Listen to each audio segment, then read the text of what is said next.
இப்போ நம்ம பார்க்க போறது அமால்கமேஷன் ஆஃப் ஃபர்ம். பார்ட்னர்ஷிப்ல அமால்கமேஷன் ஆஃப் ஃபர்ம் பார்க்கலாம். அமால்கமேஷன் ஆஃப் ஃபர்ம்னா ஒண்ணுமே இல்லை. இப்போ ஏ பி இந்த மாதிரி ரெண்டு ஃபார்ம் இருக்கு. ஏ ஃபார்ம் ஒன்று, பி ஃபார்ம் ஒன்று. இது ரெண்டும் சேர்ந்து ஏ பி ஃபார்மா ஆகலாம். சரி, இது ஏ அண்ட் பி வந்து ஃபார்மா தான் இருக்கணுமா அப்படின்னா இல்லை. They can be firm or sole proprietor. அதே மாதிரி பியும் வந்து ஃபார்மாவோ இல்லை சோல் ப்ரொப்ரைட்டராவோ இருக்கலாம். ஸோ ரெண்டு ஃபார்ம் சேரலாம், இல்லைன்னா ரெண்டு சோல் ப்ரொப்ரைட்டர்ஷிப் கன்சர்ன் சேரலாம், இல்லைன்னா ஒரு சோல் ப்ரொப்ரைட்டர்ஷிப் கன்சர்ன் அண்ட் ஒரு ஃபார்ம் சேர்ந்தா it is called as amalgamation. இது வந்து அமால்கமேஷன் ஆஃப் ஃபர்ம்க்கு தான் இந்த எக்ஸ்பிளனேஷன் கொடுத்துட்டு இருக்கு. ஜென்ரலா அமால்கமேஷன் பத்தி இவங்க தான் சேரணும்னு நான் சொல்லலை. Amalgamation of companies is completely different. அங்கே வந்து ரெண்டு கம்பெனி ஜாயின் பண்ணுவாங்க. ஆனால் இந்த கேஸில் ரெண்டு சோல் ப்ரொப்ரைட்டர்ஷிப் கன்சர்ன் ஜாயின் பண்ணலாம், இல்லைன்னா ரெண்டு ஃபார்ம்ஸ் வந்து கேன் கம்பைன் ஆர் எல்ஸ் ஒரு சோல் ப்ரொப்ரைட்டர் அண்ட் ஒரு ஃபார்ம் கம்பைன் பண்ணா it is called as amalgamation. இங்க ரெண்டு தான் சேரணும் இல்லை, ஒரு 3-4 ஃபார்ம் சேரலாம். எப்படியும் ஒன்று தனித்தனியா பிரிஞ்சிருக்காங்க. If they are going to combine that is called as amalgamation. சரி, அமால்கமேஷன் ஆஃப் ஃபார்ம்ஸ்ல ஒரு சம் பார்த்துடலாம்.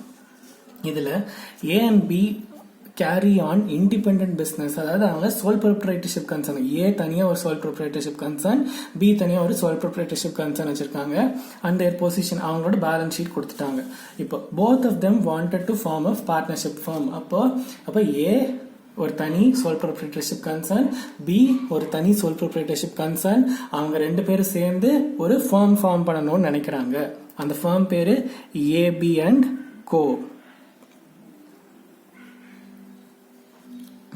அந்த ஃபார்ம் பேரு ஏபி அண்ட் கோ.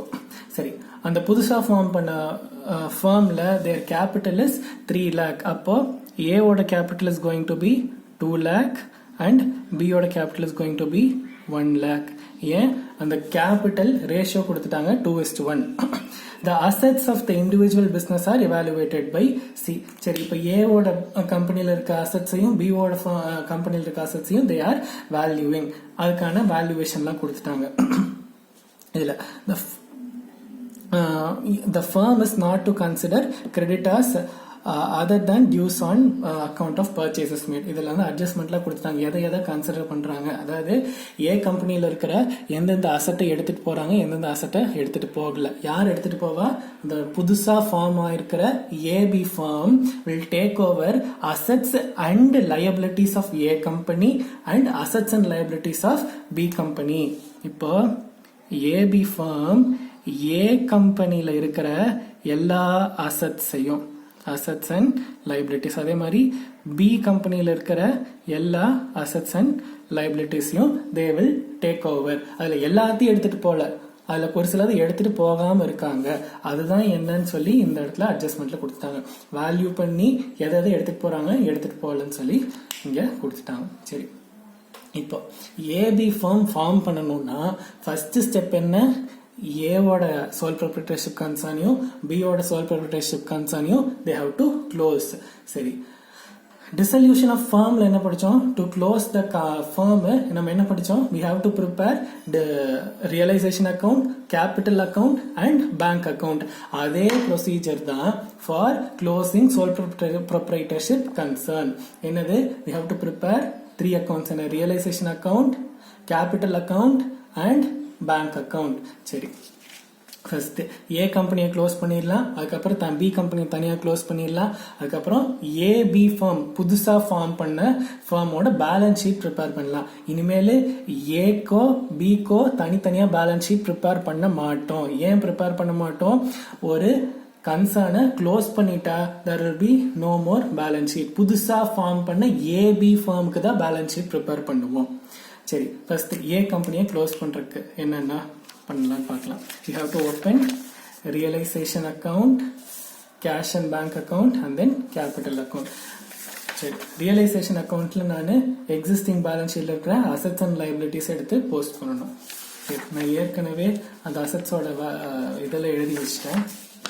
என்னது இருக்கு, ஸ்டாக் இருக்கு, டெட்டாஸ் இருக்கு, cash in hand, cash bank விட்டுலாம் தனி அக்கௌண்ட் இருக்கு, அண்ட் ஃபர்னிச்சர் இன்வெஸ்ட்மெண்ட் 4 ஐட்டம் இருக்கு. இங்க 4 ஐட்டம் இருக்கு. அமௌண்ட் எழுதிக்கலாம்.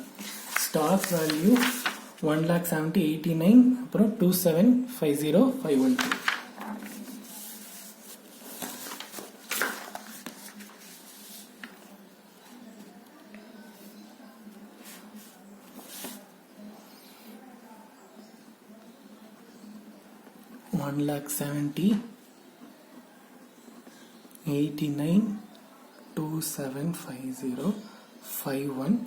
Total 2,62,263. அடுத்தது liabilitiesல bills payable, creditors for purchase, creditors for expense amount எல்லாமே இருக்கு. Okay, 1,10,000 creditors for purchase, expenses 750 and 12,500. total போட்டா 1,23,250. சரி,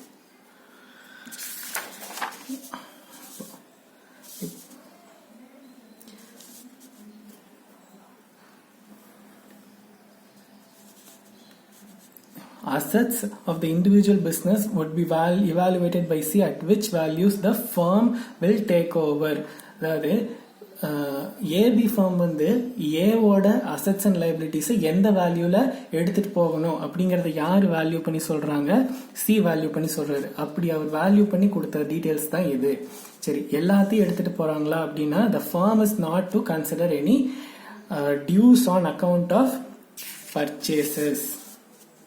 எதை எடுத்துட்டு போல, இந்த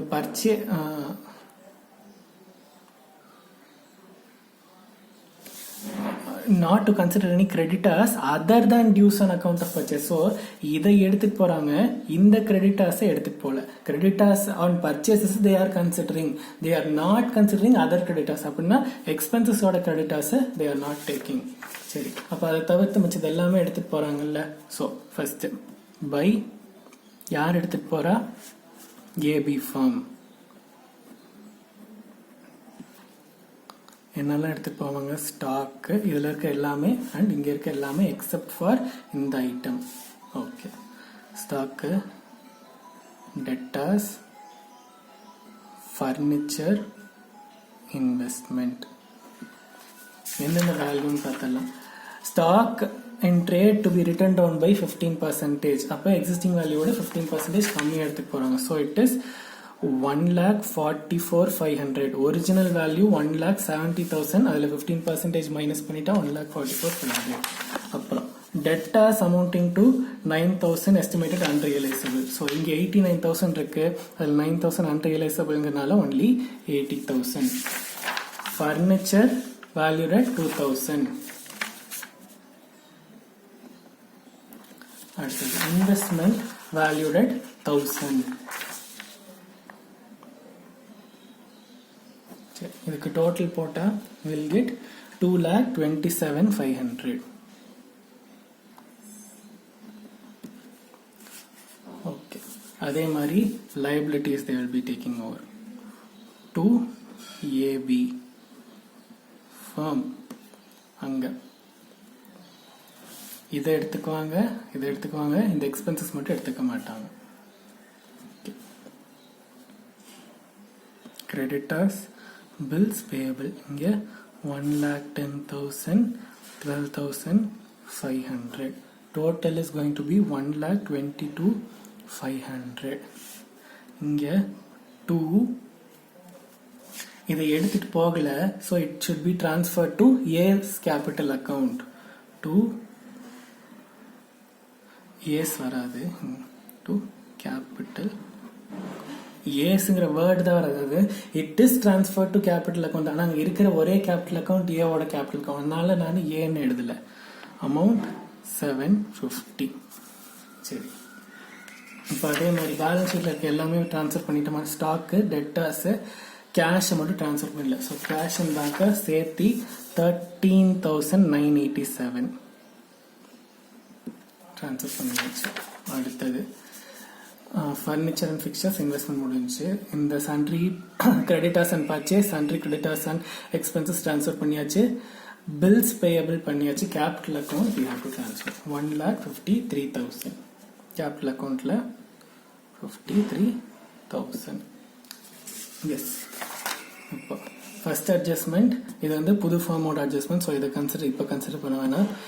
இது இந்த ரெண்டு அட்ஜஸ்ட்மெண்ட்டும் முடிஞ்சது. இது பி கம்பெனியோடது, இதுவும் பார்த்தாச்சு. ஸோ எல்லா அக்கௌண்ட்டையும் க்ளோஸ் பண்ணிட்டு வந்துடலாம். இப்போ ஃபர்ஸ்ட் ரியலைசேஷன் அக்கௌண்ட் க்ளோஸ் பண்ணிடலாம். டோட்டல் போட்டால் வில் கெட் 3,85,513. அப்போ இந்த பக்கம் பை ரியலைசேஷன் லாஸ் எவ்வளோ 34,763 டோட்டல்.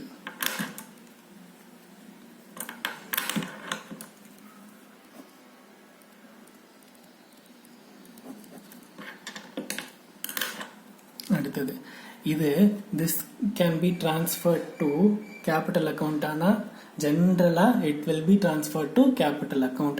ஆனா இந்த கேஸ்ல என்ன சொல்லிட்டாங்க, AB firm takes over all assets and liabilities. இதை அவங்க எடுத்துட்டு போகாத ஒரே ஒரு ஐட்டம் என்ன, இந்த creditors on account of expenses தவிர எல்லாத்தையும் எடுத்துட்டு போறாங்க. அதனால instead of transferring it to capital account, இந்த cash and bank balance will also be taken over by AB firm. அதனால நான் இங்க by AB firm. ஜெனரலா we will be transferring it to capital account தான். ஆனா இந்த இடத்துல we are transferring it to AB firm. எதனால? Because all assets and liabilities are taken over by AB firm. சரி, அடுத்தது இங்க கேபிட்டல் அக்கவுண்ட். கேபிட்டல் அக்கவுண்ட்டுக்கு எங்கெல்லாம் ட்ரான்ஸ்ஃபர் ஆயிருக்கு, இந்த அமௌண்ட் ஒன்று இருக்கு, அப்புறம் ரியலைசேஷன் லாஸ் ஒன்று இருக்கு. ஏன்னா இந்த கிரெடிட்டர்ஸ் ஆன் எக்ஸ்பென்சஸ். ஸோ இது ரெண்டுத்தையும் ட்ரான்ஸ்ஃபர் பண்ணிடலாம். By realisation account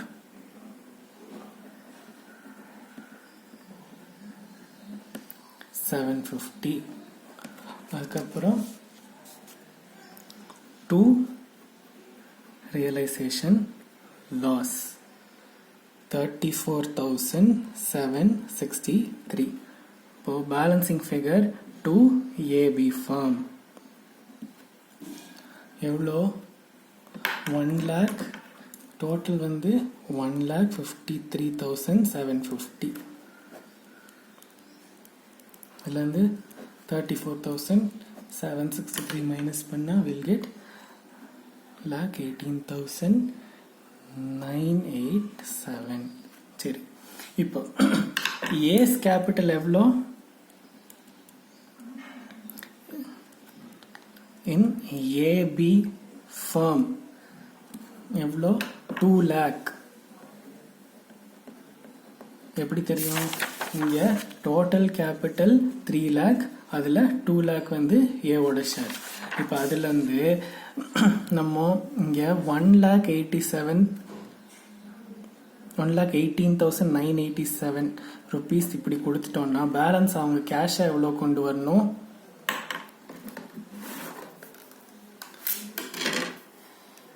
2 lakh minus 1,18,987. Balance 81,013 rupees.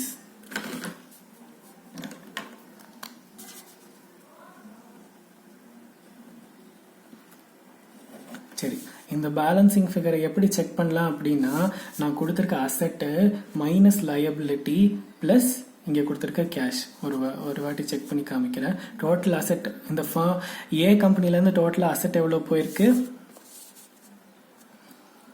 2,27,500. கரெக்டா? இங்கே டோட்டல் அசெட் ஏபி ஃபார்ம்க்கு ஏ கம்பெனிலேருந்து போனது எவ்வளோ, லயபிலிட்டி 1,22,500 பிளஸ் கேஷ் எவ்வளோ கொடுத்துருக்கோம், 13,987.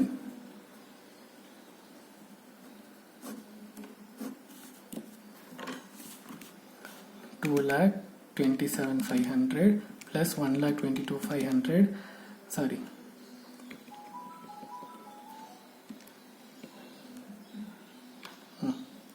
Plus 13,987, which is 1,89,987. 18,987. சரி, இந்த 1,18,987 தான் இங்கே வந்திருக்கிற அமௌண்ட். இந்த பேலன்சிங் ஃபிகருங்கிறது ஒன்றுமே இல்லை. How much assets we have given from the firm, from the sole proprietorship concern, minus liabilities which we have given from the sole proprietorship concern, plus cash which we have given. அதோட அந்த amount தான் இங்கே நமக்கு capital அக்கௌண்ட்ல balancing ஃபிகரா வந்திருக்கு. சரி, இப்போ இதே மாதிரி we have to close B's sole proprietorship concern also. சரி, அதுக்கு asset and liability.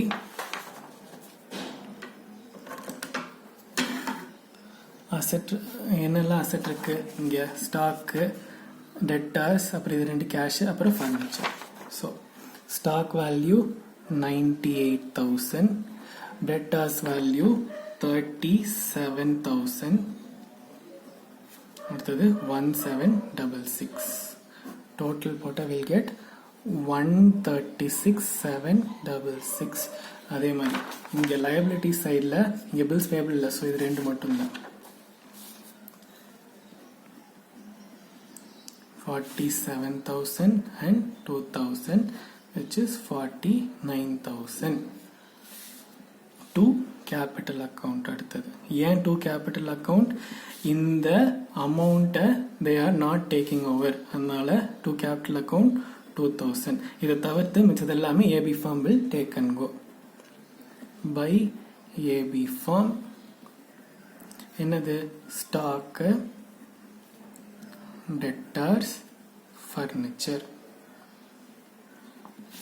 இங்க to AB firm என்னது? creditors for purchase. okay, creditors for purchase க்கு எந்த அட்ஜஸ்ட்மெண்ட்டும் இல்லை, ஸோ அதை 47,000 அப்படி எழுதிக்கலாம்.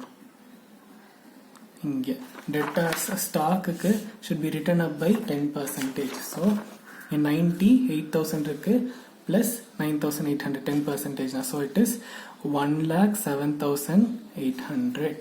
அதுக்கு அடுத்தது sundry debtors to be admitted by 85% of their value. அப்போ இங்க இருக்கிறதுல into 85%, that is 31,450. அதுக்கு அடுத்தது ஃபர்னிச்சருக்கு எந்த வேல்யூவும் கொடுக்கல, ஸோ 1766 அப்படியே புக் வேல்யூ. டோட்டல் போட்டா will get 1,41,016. ஓகே, இப்போ நம்ம இதில் பேலன்ஸ் ஷீட் ஃபுல்லாக செக் பண்ணிடலாம். இங்கே இந்த ஐட்டம் மிஸ்ஸிங் 7,500 and 234. இது ரெண்டு ஆட் பண்ணி நான் கேஷ் அண்ட் பேங்க் அக்கௌண்ட் வச்சுருக்கேன். ஸோ 7734.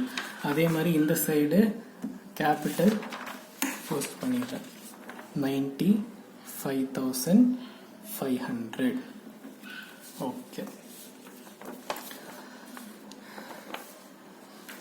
இப்போ எல்லா அக்கௌண்ட்டையும் லைனாக க்ளோஸ் பண்ணிட்டு வந்துடலாம். ஃபர்ஸ்ட் இங்கே க்ளோஸ் பண்ணால் it is going to be a profit. ஏன்னா total is 1,90,016. So to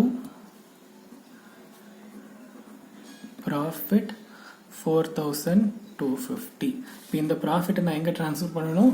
capital அக்கௌண்ட்டுக்கு. அப்போ பை realization profit என்னது? 4,250. சரி, அதே மாதிரி இங்கே கேபிட்டல் அக்கௌண்ட் இருக்கு, இதுவும் அந்த கிரெடிட்டர்ஸ் ஃபார் எக்ஸ்பென்சஸ் இங்கே கேபிட்டல் அக்கௌண்ட் ட்ரான்ஸ்ஃபர் பண்ணிருந்தோமா, அதுவும் should be transferred to capital account by realization account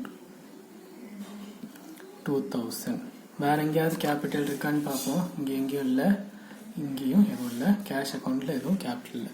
போன அது ஏவோட க்ளோஸ் பண்ணும்போது என்ன பண்ணோம்? கேஷ் அக்கௌண்ட்டை க்ளோஸ் பண்ணும்போது இந்த கேஷ் பேலன்ஸை அப்படியே தூக்கி ஏபி ஃபார்ம்ல கொடுத்துட்டோம். So by AB firm 7,734. சரி, அடுத்தது இங்க என்ன பண்ணலாம்? 2 ஏபி ஃபார்ம் எவ்வளோ டோட்டல் என்ன 1,01,750.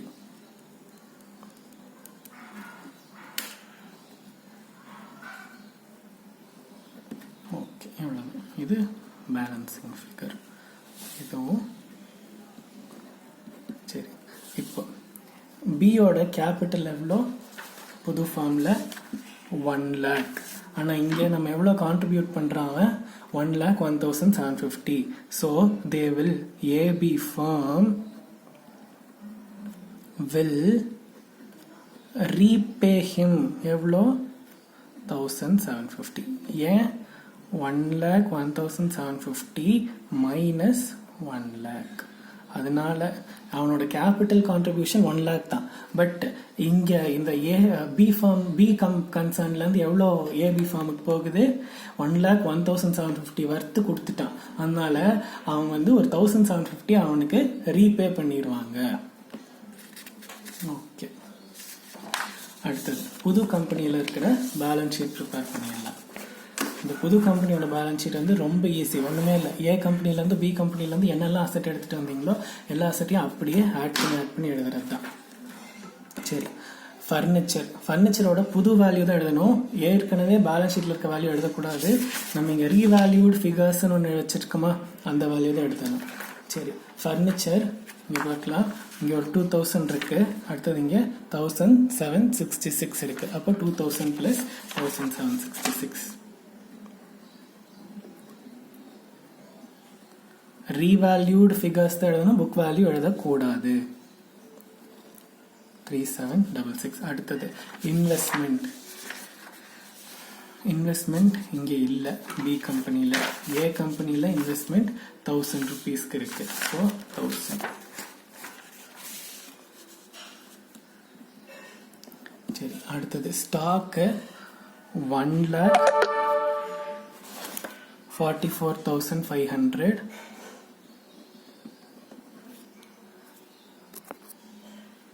plus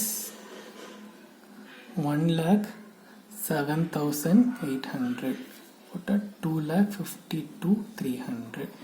அதுக்கு அடுத்தது debtors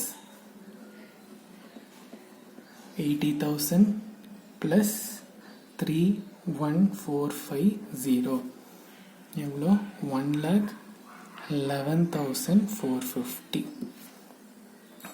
கேஷு நான் இங்கே கேஷ் அண்ட் பேங்க்கை சேர்த்து எழுதிட்டேன். நான் ஆனால் இப்போ கேஷ் தனியாக பேங்க் தனியாக போட்டுக்கிறேன்.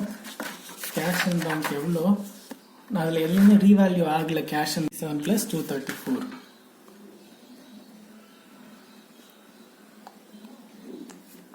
எவ்வளோ அமௌண்ட்டு 1,221. சரி, பேங்க் பொறுத்த வரைக்கும் இங்கே 13,000 இருக்கு, இங்கே 7,500 இருக்கு. 13,000 + 7,500. ஓகே, இது மட்டும் தானா? இல்லை, இது பாருங்க.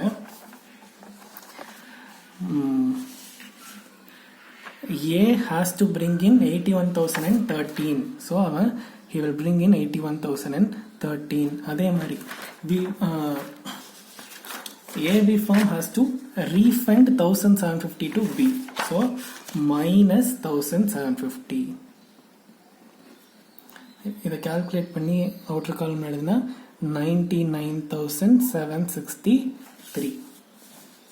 அடுத்தது AB கேபிட்டல் நமக்கு முன்னாடி தெரியும், that is 2 lakh, 1 lakh, 3 lakh. Creditors நம்மக்கிட்ட ரீவேல்யூட் ஃபிகர்ஸ் இருக்கு, that is 1,10,000 plus 47,000, which is going to be 1,57,000. அடுத்தது பில்ஸ் பேயபிள் இதில் மட்டும்தான் இருக்கு ஏகம் ஃபார்ம்ல, தட் இஸ் 12,500. இப்போ பேலன்ஸ் ஷீட் போட்டால் இட் ஷுட் டேலி. இன்னும் டோட்டல் போட்டால் செக் பண்ணிடலாம். 3 lakh plus 1,57,000 plus 12,500, 4,69,500.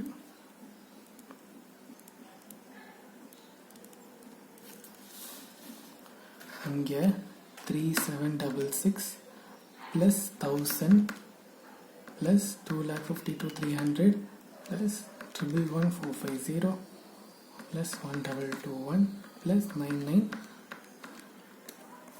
4,69,500.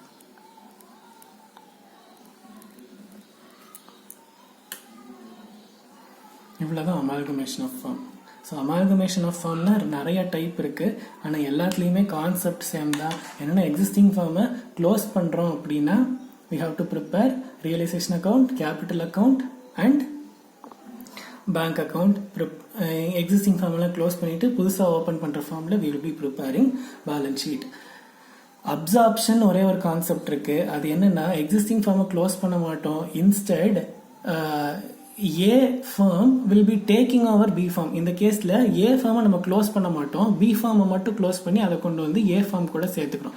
ஸோ அந்த கேஸில் மட்டும் A firmக்கு instead of preparing realization account we will be preparing revaluation account. மிச்ச எல்லா கேஸ்லையுமே இருக்கிற ஃபார்மை க்ளோஸ் பண்ணிட்டு we will be preparing balance sheet for new firm. அதுதான். ஸோ க்ளோஸ் பண்ணுறதுக்கு realization account, bank account and capital account. And exam பர்ஸ்பெக்டிவ்ல இதெல்லாம் அவ்வளோக்கா இம்பார்ட்டன்ட் கிடையாது.